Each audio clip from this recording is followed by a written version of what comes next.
There's nothing like the aroma of a slow-cooked pot roast to fill your home with warmth and comfort, no matter what time of the year. The first thing we're going to do is season and sear the roast. We're going to add the meat to some warmed oil, and we're going to sear it until a dark crust forms.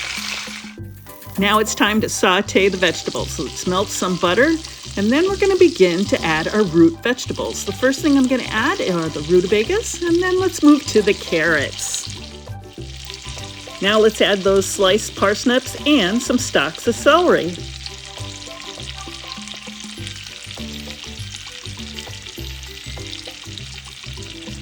And let's add some red onion cut in quarters.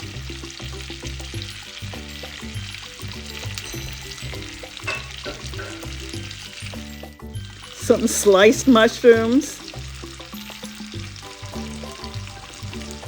We're going to stir those vegetables frequently, scraping up the bottom of the pot until the vegetables really start to color. Now let's add that head of garlic and some tomato paste, sauteing the tomato paste until it begins to brown. Now let's add the aromatics. We're going to add some bay leaves, rosemary, and some wine. Cooking the liquid until it's reduced to a thick gravy. We're going to be stirring it pretty constant. Time to add the beef back to the pot. Make sure to add all those juices on the plate right into the pot. Now let's add the broth until it's about halfway up the sides of the roast. Now it's time to cover that pot. We're going to cook this low and slow. Let's put it in the oven at about 325 degrees. And at 2 hours, we're going to check the doneness.